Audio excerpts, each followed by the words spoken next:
Salut les amis, j'espère que vous allez bien. On se retrouve avec un petit retour de course et du batch cooking des plats pour toute la semaine. Donc un meal prep 6 repas, voire plus pour toute la semaine avec des ingrédients plus ou moins de saison. Alors j'ai fait mes courses à l'épicerie du coin. J'ai eu pour 20 € tous ces fruits et légumes. Comme vous voyez, il y a un peu de tout, bien sûr. J'avais des petites choses dans mon frigo, donc que je citerai bien sûr. Pas grand chose, mais j'avais quelques poivrons un peu mous qui partaient dans tous les sens. J'avais une belle tomate et quelques carottes, bien sûr. Ce sont des classiques qu'on retrouve dans tous nos frigos. Alors, j'ai une préparation ail, persil et coriandre que j'ai toujours dans mon frigo, que j'assaisonne, bien sûr. Je lave et je mixe tout. J'assaisonne de sel et je couvre d'huile végétale et je mets au frigo. Chaque fois que j'ai envie de cuisiner, je prends, c'est prêt. Je gaspille pas mon ail, il pourrit pas au fond de mon placard. Mon persil non plus, et en même temps, on la garde plus longtemps et on utilise une toute petite quantité et nos plats sont bien parfumés. Alors, tomates, carottes et poivrons étaient déjà là de la dernière fois dans mon frigo. Bien sûr, par rapport à la présence de cette tomate et de ces poivrons, j'étais obligée de prendre un peu d'aubergine pour me faire de la ratatouille. J'ai pris des courgettes et des navets, 2 poireaux, seulement 2 pour faire 2 recettes les filles. Si vous voulez réduire votre budget, prenez juste ce qu'il vous faut. Soit vous allez au marché ou chez votre épicerie ou dans votre épicerie voir ce qui n'est pas cher, ce qui est de saison. Et bien sûr, planifiez en même temps dans votre petite tête les menus avant d'acheter ou soit préparez ça avant d'aller au magasin. Un peu de coriandre, un peu de céleri, du chou et du couscous complet. Ça fait longtemps depuis qu'on l'a pas mangé. Ça aide beaucoup, surtout pour les personnes qui ont des problèmes de digestion, pour des personnes qui veulent perdre un peu de poids ou tout simplement manger ça. Pour les fruits, il y avait pommes et bananes. C'était à plus de 2 €, mais bon, on n'a pas le choix. Des haricots plats pour un couscous vapeur. Donc, on va voir tout ce qu'on peut faire avec ces beaux légumes. C'est vrai que j'ai pris parfois 500 grammes, parfois 300 grammes. Ça dépend. Là, j'ai trempé dans ce petit thermo quelques pois chiches avec de l'eau bouillante. Mais par la suite, je vais finir par les faire cuire dans la cocotte parce que ça marche pas. Les pois chiches, ça prend plus de temps. C'était une petite expérience. Là, j'ai préparé mon pain à la poêle. Je les laisse lever de côté. Bien sûr, j'ai fait 1 kg de farine. Une recette que j'ai déjà partagée avec vous.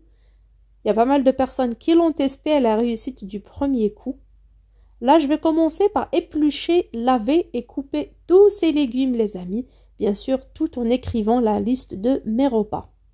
Bien sûr, en même temps, je ferai cuire. Si mon pain est levé et que j'ai pas le temps, bien sûr, je dégaze et je recouvre à nouveau. Là, pour ces légumes, comme vous voyez, on a quelques légumes d'été, quelques légumes d'hiver. Là, j'ai de la viande sèche. Alors, c'est une spécialité kabyle. C'est pas tout le monde qui aime, mais bon. Il y a les Portugais qui mangent le poisson séché et nous, on mange le poisson salé et séché, un truc pareil. Et pour moi, c'est de la viande d'agneau, bien sûr. Séchée, bien sûr, bien salée. Là, je la dessale avec un peu d'eau chaude. Je la laisse bouillir et change l'eau au moins 2 à 3 fois. Là, mon couscous complet, j'ai trempé 1 kg directement. Comme ça, j'aurai 2 recettes différentes. Bien sûr, je l'ai dégraissé. J'ai mis un peu de matière grasse, donc c'était de l'huile d'olive, du sel. J'ai recouvert d'eau bouillante et j'ai laissé gonfler. Ça marche très très bien. Après, on peut le faire cuire soit au micro-ondes, soit au couscoussier. Il fait beau chez nous, il y a du soleil, mais je suis pas sortie. J'ai préféré prendre une petite demi-journée pour faire du batch cooking. Enfin, plus ou moins une demi-journée, ça dépend, surtout quand c'est les vacances, il y a les enfants à la maison. Alors, je commence par préparer une soupe de légumes. Un petit bouquet de coriandre, un poireau, soit un gros oignon, soit les tout petits comme ça. La partie verte de mon fenouil, donc du fenouil que je vais utiliser pour faire une préparation en sauce et en même temps du couscous, les feuilles extérieures de mon chou et bien sûr quelques carottes et de la courgette. J'ai un bout de mon potager et cette belle courgette d'aujourd'hui. Donc tout ça, je mets dans une marmite, bien sûr, j'ai déjà bien lavé et goûté. Je mets comme ça en gros ou tout simplement coupé en morceaux anarchiquement, il n'y a pas de problème. Tout simplement parce que tout va être mixé à la fin. Voilà pour ma soupe. On peut ajouter des légumineuses, on peut ajouter des lentilles corail, des petits pois cassés. Donc on peut ajouter ce qu'on veut dans nos soupes. Là, dans une poêle, je fais chauffer environ 4 cuillères à soupe d'huile végétale. Je vais faire une spécialité vraiment magnifique avec des aubergines, un oignon et mes poivrons qui sont tout mous. Je vais tous les découper et les mettre comme ça, découper comme vous voulez parce que ça va être écrasé à la fin. Comme on peut la laisser telle qu'elle est. J'ajoute un bon bouquet de coriandre. Croyez-moi, ça lui donne un très bon goût. C'est zalouk. Algérien, marocain, tunisien, libanais, chacun comment il le fait. Moi, j'adore cette façon. Là, je coupe mes 2 aubergines en tout petits bouts. J'ai encore 2 petites aubergines de mon potager. C'est la fin de saison. Malheureusement, il n'y a plus de tomates, il n'y a plus rien. Il n'y a presque plus rien, il n'y a que du persil. Donc là, c'est sur feu moyen. Je laisse chauffer. Donc la vapeur commence à remonter. Je rajoute directement mon aubergine, toute la quantité. J'assaisonne d'une petite cuillère à café de sel fin. Une petite cuillère à café bien remplie, bien bombée de mélange d'épices, soit épices colombo, épices tagine, épices couscous, épices poisson. Ils se ressemblent tous, croyez-moi. Pour moi, ils marchent avec tout. Et j'ai une petite cuillère de mon mélange persil, coriandre, ail. Là, une 2e cuillère, oui, je suis généreuse. Comme on peut mettre tout simplement 4 à 5 gousses d'ail finement hachées et bien sûr du persil haché. Comme on a déjà mis de la coriandre, je découpe ma tomate en tout petits morceaux et je la rajoute. Mais comme ça suffit pas, j'ai qu'une tomate. Je vais mettre une belle cuillère à café bien remplie de concentré de tomates. J'essaye de bien mélanger, couvrir et laisser cuire à feu moyen. Ma pâte est bien levée, regardez les amis. Ça donne envie de faire des beignets les filles. Mais bon, on va pas faire de beignets, il faut être raisonnable quand même. Aujourd'hui, on est sur du salé. Je dois quand même avoir un peu de pain pour accompagner mes plats en sauce, ma soupe.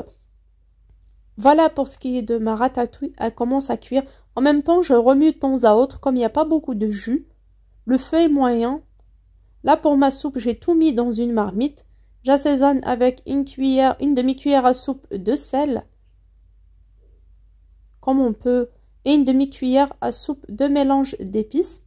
Bien sûr, ce mélange d'épices, on peut l'éviter. On peut mettre juste sel et poivre. Une belle cuillère à soupe d'huile végétale. Comme on peut ne pas mettre. Bien sûr, de l'huile de tournesol. Et on couvre. Voilà, ma ratatouille est en train de cuire en même temps. C'est cool le batch cooking, les filles, j'adore. Là, j'ai mis mes pois chiches dans une cocotte pour tenter de les faire cuire. C'est un peu dur, hein. J'aurais dû les tremper la veille. Mais bon, c'était pas prévu, ce batch cooking. Mais peu importe, je laisse cuire à feu moyen. La soupe est en train de cuire, comme vous voyez. Bien sûr, j'ai recouvert d'eau. J'ai pas fait revenir, j'ai mouillé directement. Bien sûr, on couvre et on laisse sur feu fort ou moyen, comme vous voulez, ça change rien du tout. Quand vous pouvez mettre ça à la cocotte 10 minutes et c'est cuit. Alors pour le chou, j'ai découpé mon chou en 2. Donc une moitié pour cette semaine et une moitié pour la semaine prochaine. Pour la première moitié, j'ai enlevé les feuilles extérieures que j'ai mises dans la soupe et le reste, je vais les découper en gros morceaux, les faire cuire un tout petit peu, une demi-cuisson ou les blanchir dans l'eau salée sur feu moyen pour les mettre dans mon couscous à la fin. J'avais une branche de céleri, alors je mets la moitié dans ma soupe. Ça apporte beaucoup de goût en même temps. C'est une soupe brûle-graisse, surtout qu'il y a le céleri et les courgettes et le chou blanc. Pour mon couscous en sauce, j'ai préparé des navets, carottes, céleri, courgettes et pommes de terre. Le tout coupé en gros morceaux. Je vais juste émincer un petit peu mon céleri, comme ça il ne va pas apparaître. Et de l'autre côté, le reste des légumes. Alors le poireau, haricot plat, la moitié de la courgette et une tête de fenouil que je couperai en tout petits morceaux, en plus d'oignons et de carottes pour faire cuire mon couscous à la vapeur. Et les 2 autres fenouils, je pense que je vais me faire un bon tagine aux fenouil, pommes de terre, carottes et petits pois. Comme j'ai une petite poignée de petits pois dans mon congélateur, c'est pour ça qu'il faut faire l'inventaire de ce qu'on a à la maison, frigo, congèle et placard avant de faire ses courses. Les filles, c'est très important. Là, pour ma ratatouille, elle est bien cuite. Je l'ai écrasée juste avec ma spatule. Ma soupe commence à bouillir. Bien sûr, j'ai façonné entre-temps mon pain. Je l'ai enrobé dans du sel fin. Bien sûr, la couleur est un peu dorée parce que j'ai pas trempé mes mains dans l'eau, mais dans de l'huile. C'est fait exprès. Ça apporte une belle couleur, du croustillant et en même temps, c'est trop bon. Bien sûr, je vais aplatir quelques-unes et préchauffer ma poêle ou ma crêpière pour les faire cuire. Comme il fait chaud en cuisine, je peux pas aplatir le tout. Tout va gonfler et la forme sera déformée à la fin. Pour le reste, j'aurai au moins 3 gros oignons dans ma cocotte. Je rajoute de l'huile. En même temps, je fais cuire mon pain, les filles. Hein. Il faut pas rater, il faut rien laisser. Il faut être au four et au moulin. C'est vraiment top le batch cooking, les filles. Croyez-moi, moi j'adore. Je rajoute à mes oignons une demi-cuillère à soupe de sel, une belle cuillère à soupe bien remplie, bien bombée de mon mélange d'épices. C'est important. Là, il y a mon visage qui apparaît. Alors, je rajoute aussi une belle cuillère à soupe de mon mélange magique. Ail, persil et coriandre. Je rajoute 3 grosses cuillères à soupe bien remplies de concentré de tomate et je laisse mijoter. Vraiment, ça sent trop bon. À ce moment-là, c'est le but du batch cooking, c'est un des principes du batch cooking. Je partage ça en 3 parties. Donc, faire plusieurs recettes à partir d'une seule base. Je récupère 2 portions dans un bol et la 3e, je la mouille directement avec environ 1 litre d'eau. Je rajoute dedans le fenouil coupé en quartiers, des rondelles de carottes, des pommes de terre et mes petits pois. Si on a bien sûr des olives à la place des petits pois ou n'importe quel autre légume de votre choix, vous pouvez les mettre. Là, je ferme ma cocotte pour une cuisson d'environ 10 à 12 minutes selon votre cocotte. Pour moi, ça prend juste 8 à 10 minutes et c'est juste top. Bien sûr, c'est une préparation que j'ai faite sans viande. Vous pouvez mettre de la viande, il n'y a pas de problème. Mettez du poulet, mettez ce que vous voulez. Moi, c'était vraiment des recettes pour fin du mois. Ça aide beaucoup quand on est à découvert bancaire, quand on a moins de budget pour la fin du mois. Ça marche très très bien les filles. Si vous êtes serrés, si vous préparez, si vous avez des occasions à préparer par la suite, vous voulez réduire votre budget. Pour le couscous à la vapeur, bien sûr, des légumes, de l'huile d'olive et du couscous.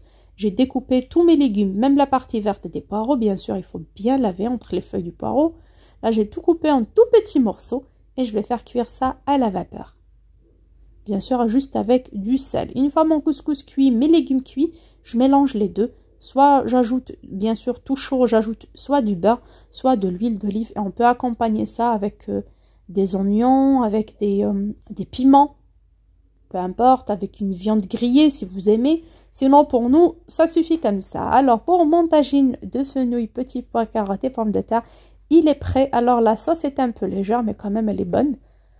Je garde ça comme on aime bien, des plats chauds comme ça le soir. C'est le moment, les filles, même s'il ne pleut pas trop. Mais c'est le moment. Pour mes morceaux de choux, je les ai coupés grossièrement, ajouté un peu de sel et je les fais blanchir sur feu moyen.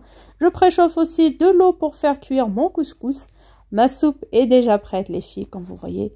Elle est là, il suffit de la mixer. Je remets une deuxième partie de ma préparation oignons, concentré de tomates et tout dans la cocotte. Je lui rajoute quelques petits dés de carottes, de céleri et de courgettes. Les petits pois chiches de tout à l'heure, ils sont pas beaux les filles, ça a cramé un tout petit peu. La cocotte a séché, j'ai pas fait attention.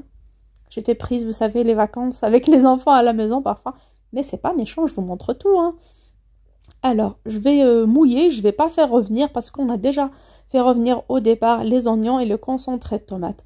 À ce moment-là, j'ajoute un bon morceau de blanc de poulet, comme on peut mettre de la viande hachée ou même ne rien mettre, un os comme vous voulez. Bien sûr, je rajoute environ 1 litre d'eau jusqu'à tout couvrir. Et je rajoute n'importe quelle légumineuse, si vous voulez faire des lentilles avec. Moi, ça sera du blé concassé, du fric, du blé concassé pour faire une bonne soupe au blé. Je mélange bien, je laisse bouillir, puis je ferme ma cocotte pour 15 à 20 minutes de cuisson. Bien sûr, pour la quantité d'eau, selon la quantité de légumineuses que vous mettez. On peut mettre aussi haricots blancs à la place, lentilles, ce que vous aimez. Mon couscous est en train de cuire. Là, c'est la première partie pour un couscous vapeur. Et je vais faire cuire la deuxième moitié, les 500 grammes, pour mon couscous en sauce. Alors, voilà ma shorba. Alors, c'est une shorba, c'est une soupe de blé. Ça réchauffe, ça contient des pois chiches, de la viande, des légumes et des légumineuses. Donc, c'est vraiment sain. C'est un plat équilibré que j'adore. Même mes enfants, ils aiment beaucoup. Bien sûr, les oignons, là, j'étais pressée. J'ai tout coupé en rondelles. Vous pouvez les couper en tout petits morceaux si vous n'aimez pas voir vos oignons apparaître comme ça. Là, à la fin, j'ai ajouté un peu de coriandre. Si vous faites cuire cette recette avec de la viande d'agneau, mettez un peu de jus de citron à la fin si ça vous tente et un tout petit peu de cannelle. Là, il y a Annie qui m'a demandé cette recette un jour. Désolée Annie, je viens de te la faire, ma chérie. Je lui envoie de gros bisous, Annie, Marie et toutes les personnes qui me suivent. Là, mes légumes sont en train de cuire à la vapeur, bien sûr avec du sel. Je couvre et je laisse cuire. Pour la troisième partie de ma préparation magique, alors oignon concentré de tomate et tout, je rajoute la viande séchée que j'ai dessalée au départ. On peut mettre n'importe quel type de viande, comme on peut ne pas mettre de viande. Juste, je mélange, je ne vais pas laisser mijoter comme ça a été déjà fait et c'est le but pour gagner du temps. Là, j'aurai juste à rajouter mes pois chiches, mais malheureusement, je les ai mis dans l'autre recette. Comme c'était un peu sec, je ne voulais pas les mettre dans le couscous. C'est pas méchant, mais la prochaine fois, je vais les faire tremper la veille. Comme ça, j'aurai des pois chiches même pour le couscous. Alors, j'ai rajouté des carottes, du céleri coupé finement, des carottes en bâton. Je mélange bien, je mouille jusqu'à tout couvrir et je ferme pour une demi-heure de cuisson. Tout simplement parce que cette viande demande un peu de temps. Mon couscous est prêt. Mes légumes pour le couscous sont là. Alors, c'est pommes de terre, navets et courgettes que j'ajouterai à la fin. On peut ajouter de la courge, de la citrouille, n'importe quel légume de votre choix. Bien sûr, le chou est déjà cuit, bien sûr, mi-cuisson. Hein. Ça reste croquant. Je voulais juste les blanchir pour enlever l'amertume en cas où. Voilà ma soupe. Je l'ai transversée dans un grand wok pour laisser refroidir le temps de passer à autre chose, bien sûr, de préparer le couscous dans la cocotte. C'est comme ça que je fais, je transvase ailleurs. Et bien sûr, le poulet, je vais le couper en petits morceaux pour décorer avec, pour que ça soit suffisant pour une famille de 5. Alors, ma petite ratatouille, je l'ai accompagne, ou mon zalouk, je l'ai accompagné d'un peu de coriandre haché, une tranche de citron. Regardez, le pain, il est juste magnifique, bien gonflé. Si il fait un peu frais chez vous, ou vous n'avez pas un bon feu, quand vous mettez à cuire votre pain à la poêle, couvrez-le d'une autre poêle, d'une marmite, de ce que vous voulez. Faites attention à ne pas vous brûler. Pour la deuxième soupe, allez là, blé concassé, je mets quelques petits bouts de poulet que j'ai coupés. Et bien sûr, décorer avec de la coriandre, du persil, de la menthe, selon votre choix. Le pain est juste magnifique, moelleux. Je laisse une quantité pour ce soir. Alors, j'ai eu 13 galettes comme ça à partir d'1 kg de farine. Je vous conseille vraiment de tester la recette. Elle est juste magnifique. Donc, on peut manger cette soupe de blé concassé avec du pain, avec de la ratatouille d'aubergine. C'est juste magnifique. J'adore cette sorte de faire la ratatouille. Comme on peut la faire à la cocotte aussi. Elle est juste magnifique. Elle n'est ni écrasée, ni en beaux morceaux. Là, j'ai le couscous que j'ai fait cuire à la vapeur. Bien sûr, je l'ai mélangé avec les légumes, l'huile d'olive. Donc, c'est le troisième repas. Bien sûr, pour la ratatouille, on peut l'accompagner, on peut la présenter en tant qu'un petit apéritif pour accompagner les autres plats. Comme on peut la manger à côté d'une salade, du fromage, du pain. Pour mon tagine de fenouil petits pois, il est là, il y a trop de sauce, c'est vrai, c'est fait pour. En hiver, on a besoin de plats. Là, c'est l'automne, mais bon, il fait quand même frais le soir. On a besoin de petits plats en sauce comme ça, chaud, surtout pour les enfants. Et surtout, c'est sain. C'est végétarien, donc il y a pas mal de recettes dans cette vidéo qui sont végétariennes et qui sont trop bonnes. On n'est pas obligé d'avoir de la viande tous les jours, surtout fin du mois. Donc voilà. Et par la suite, on aura notre couscous, notre fameux couscous à la viande sèche. C'est du couscous complet aux légumes. Vous voyez, il y a pas mal de légumes. C'est des légumes d'hiver, oui. Mais c'est trop bon avec un petit bout de matière grasse de cette viande sèche. Bien sûr, vous n'aimez pas, vous mettez pas. Ça se vend dans pas mal de boucheries halal pour les personnes qui sont intéressées ou qui veulent découvrir ce que c'est. Moi, c'est ma maman qui me l'a offert. Du coup, elle l'a fait traditionnellement chaque année. Donc, j'ai de la chance. Alors, pour ma soupe, elle est presque verte, les filles. Il n'y avait pas trop de carottes, mais il y avait la couleur de courgettes et de poireaux, ainsi que céleri qui ont dominé. Il y a aussi un grand bouquet de coriandre, donc c'est un peu vert. Je l'ai présenté avec un petit peu de coriandre dessus. Donc voilà pour tous mes plats. Vous voyez, la plupart sont végétariens, mais ce sont des plats que je peux conserver un bon moment, soit sous vide, soit dans des boîtes hermétiques dans mon frigo. Alors pour la soupe, je peux la mettre dans des sachets et la mettre au congélateur. Je peux la mettre dans des bouteilles en plastique, des bouteilles à eau propre, fermer et mettre dans le congélateur. Et à chaque fois qu'on a besoin, il y a pas mal de personnes qui mettent ça dans des sachets de congélation. Et le jour où elles cuisinent pas, où elles ont la flemme, où il n'y a rien dans le frigo ou quoi que ce soit, où elles sont malades ou occupées, elles prennent la soupe et elles n'ont qu'à réchauffer. Bien sûr, à la fin, au moment de la dégustation, on peut ajouter un bout de fromage, une portion de kiri ou la vache kiri ou tout simplement un peu de crème fraîche selon vos goûts. Bien sûr, pour tout ce qui est sel, toutes les quantités que vous avez vues dans la vidéo, je suis une personne qui mange peu salé, très peu salé, pas pour rien, juste c'est une habitude. Dans ma famille, on mange peu salé, on mange peu sucré. Donc vous pouvez ajouter du sucre, du sel, autant que vous voulez, quoique c'est pas bon pour la santé, mais bon, ça reste une question de goût. Sur ce, je vous dis à très bientôt sur ma chaîne, je vous fais de gros bisous. N'hésitez pas à liker ma vidéo si elle vous a plu et à la partager avec vos amis et surtout à tester le batch cooking, surtout un batch cooking à congeler les filles, ça vaut vraiment le coup. Tout ce qui est soupe, pain, couscous déjà cuit à la vapeur, vous mettez au congèle, ça vaut vraiment le coup. Un gain de temps fou, d'énergie et surtout d'argent, surtout pour la fin de mois, pour les personnes qui ont vraiment une petite retraite, les étudiants, les foyers qui ont peu de revenus. À très bientôt sur ma chaîne, ciao ciao!